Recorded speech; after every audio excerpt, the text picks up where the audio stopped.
ಅಜಯ್ ರಾವ್ ನಟಿಸಿರುವ hit and flop ಸಿನಿಮಾಗಳು. ಮೊದಲನೇ ಸಿನಿಮಾ ಕಿಚ್ಚ 2003ರಲ್ಲಿ ತೆರೆ ಕಂಡು ಆವರೇಜ್ ಆಗಿತ್ತು. PA ಅರುಣ್ ಪ್ರಸಾದ್ ಈ ಚಿತ್ರವನ್ನು ನಿರ್ದೇಶನ ಮಾಡಿದ್ದಾರೆ.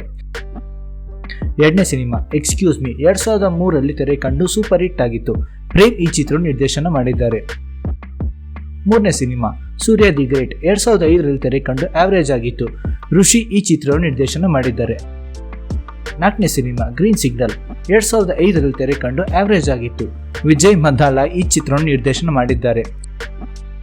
ಐದನೇ ಸಿನಿಮಾ ಓ ಪ್ರಿಯತಮ 2006ರಲ್ಲಿ ತೆರೆ ಕಂಡು ಫ್ಲಾಪ್ ಆಗಿತ್ತು. ಶಿವಪ್ರಭು ಈ ಚಿತ್ರವನ್ನು ನಿರ್ದೇಶನ ಮಾಡಿದ್ದಾರೆ.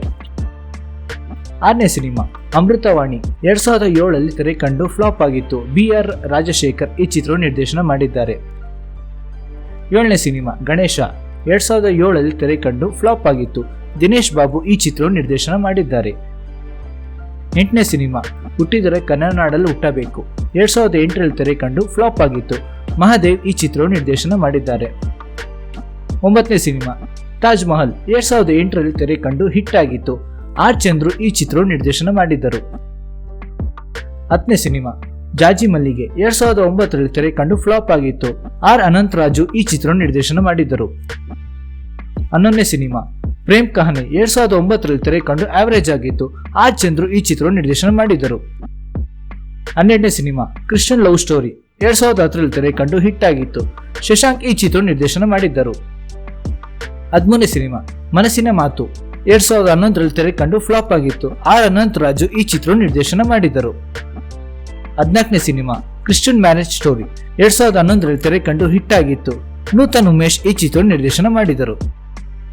15ನೇ ಸಿನಿಮಾ ಬ್ರೇಕಿಂಗ್ ನ್ಯೂಸ್ 2012ರಲ್ಲಿ ತೆರೆ ಕಂಡು ಫ್ಲಾಪ್ ಆಗಿತ್ತು. ನಾಗತಿಹಳ್ಳಿ ಚಂದ್ರಶೇಖರ್ ಈ ಚಿತ್ರವನ್ನು ನಿರ್ದೇಶನ ಮಾಡಿದರು. 16ನೇ ಸಿನಿಮಾ ಅದ್ವೈತ 2013ರಲ್ಲಿ ತೆರೆ ಕಂಡು ಫ್ಲಾಪ್ ಆಗಿತ್ತು. BM ಗಿರಿರಾಜ್ ಈ ಚಿತ್ರವನ್ನು ನಿರ್ದೇಶನ ಮಾಡಿದರು. 17ನೇ ಸಿನಿಮಾ ರೋಸ್ 2014ರಲ್ಲಿ ತೆರೆ ಕಂಡು ಆವರೇಜ್ ಆಗಿತ್ತು. ಸಹನಾ ಮೂರ್ತಿ ಈ ಚಿತ್ರವನ್ನು ನಿರ್ದೇಶನ ಮಾಡಿದರು. 18ನೇ ಸಿನಿಮಾ ಜೈ ಬಜರಂಗಬಲಿ 2014ರಲ್ಲಿ ತೆರೆ ಕಂಡು ಫ್ಲಾಪ್ ಆಗಿತ್ತು. ರವಿ ವರ್ಮ ಗುಬ್ಬಿ ಈ ಚಿತ್ರವನ್ನು ನಿರ್ದೇಶನ ಮಾಡಿದರು. 19ನೇ ಸಿನಿಮಾ ಕೃಷ್ಣಲೀಲಾ 2015ರಲ್ಲಿ ತೆರೆ ಕಂಡು ಸೂಪರ್ ಹಿಟ್ ಆಗಿತ್ತು. ಶಶಾಂಕ್ ಈ ಚಿತ್ರವನ್ನು ನಿರ್ದೇಶನ ಮಾಡಿದರು. 20ನೇ ಸಿನಿಮಾ ಎಂದೆಂದಿಗೂ 2015ರಲ್ಲಿ ತೆರೆ ಕಂಡು ಆವರೇಜ್ ಆಗಿತ್ತು. ಇಮ್ರಾನ್ ಸರ್ದಾರಿಯಾ ಈ ಚಿತ್ರವನ್ನು ನಿರ್ದೇಶನ ಮಾಡಿದರು. 21ನೇ cinema a second hand lover 2015ರಲ್ಲಿ ತೆರೆ ಕಂಡು ಫ್ಲಾಪ್ ಆಗಿತ್ತು. ರಾಘವ್ ಈ ಚಿತ್ರವನ್ನು ನಿರ್ದೇಶನ ಮಾಡಿದರು.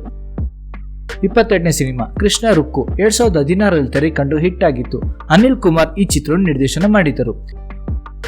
23ನೇ ಸಿನಿಮಾ ಜಾನ್ ಜಾನಿ ಜನಾರ್ದನ್ 2016ರಲ್ಲಿ ತೆರೆ ಕಂಡು ಆವರೇಜ್ ಆಗಿತ್ತು. ಗುರು ದೇಶಪಾಂಡೆ ಈ ಚಿತ್ರವನ್ನು ನಿರ್ದೇಶನ ಮಾಡಿದರು. 24ನೇ ಸಿನಿಮಾ ಧೈರ್ಯಂ 2017ರಲ್ಲಿ ತೆರೆ ಕಂಡು ಆವರೇಜ್ ಆಗಿತ್ತು. ಶಿವ ತೇಜಸ್ ಈ ಚಿತ್ರವನ್ನು ನಿರ್ದೇಶನ ಮಾಡಿದರು. 25ನೇ cinema Krishna son of CM 2017ರಲ್ಲಿ ತೆರೆ ಕಂಡು ಫ್ಲಾಪ್ ಆಗಿತ್ತು. MS ರಮೇಶ್ ಈ ಚಿತ್ರವನ್ನು ನಿರ್ದೇಶನ ಮಾಡಿದರು. 26ನೇ ಸಿನಿಮಾ ತಾಯಿಗೆ ತಕ್ಕ ಮಗ 2018ರಲ್ಲಿ ತೆರೆ ಕಂಡು ಫ್ಲಾಪ್ ಆಗಿತ್ತು. ಶಶಾಂಕ್ ಈ ಚಿತ್ರವನ್ನು ನಿರ್ದೇಶನ ಮಾಡಿದರು. 27ನೇ ಸಿನಿಮಾ ಕೃಷ್ಣ ಟಾಕೀಸ್ 2021ರಲ್ಲಿ ತೆರೆ ಕಂಡು ಆವರೇಜ್ ಆಗಿತ್ತು. ವಿಜಯ್ ಆನಂದ್ ಈ ಚಿತ್ರವನ್ನು ನಿರ್ದೇಶನ ಮಾಡಿದರು. 28ನೇ ಸಿನಿಮಾ ಲವ್ ಯು ರಚ್ಚು 2021ರಲ್ಲಿ ತೆರೆ ಕಂಡು ಆವರೇಜ್ ಆಗಿತ್ತು. ಶಂಕರ್ ರಾಜ್ ಈ ಚಿತ್ರವನ್ನು ನಿರ್ದೇಶನ ಮಾಡಿದರು. 29ನೇ ಸಿನಿಮಾ ಶೋಕಿವಾಲಾ 2022ರಲ್ಲಿ ತೆರೆ ಕಂಡು ಆವರೇಜ್ ಆಗಿತ್ತು. ಜಾಕಿ ಈ ಚಿತ್ರವನ್ನು ನಿರ್ದೇಶನ ಮಾಡಿದರು. 30ನೇ ಸಿನಿಮಾ ಯುದ್ಧಕಾಂಡ ಚಾಪ್ಟರ್ 2 2025ರಲ್ಲಿ ತೆರೆ ಕಂಡು ಆವರೇಜ್ ಆಗಿತ್ತು. ಪವನ್ ಭಟ್ ಈ ಚಿತ್ರವನ್ನು ನಿರ್ದೇಶನ ಮಾಡಿದರು. ಇದಾಗಿತ್ತು ಅಜಯ್ ರಾವ್ ಅವರ ಹಿಟ್ ಅಂಡ್ ಫ್ಲಾಪ್ ಸಿನಿಮಾಗಳು. ಈ ವಿಡಿಯೋ ಇಷ್ಟ ಆದರೆ ಲೈಕ್, ಶೇರ್ ಹಾಗೂ ತಪ್ಪದೆ ನಮ್ಮ ಚಾನಲ್ ಅನ್ನು ಸಬ್ಸ್ಕ್ರೈಬ್ ಮಾಡಿ.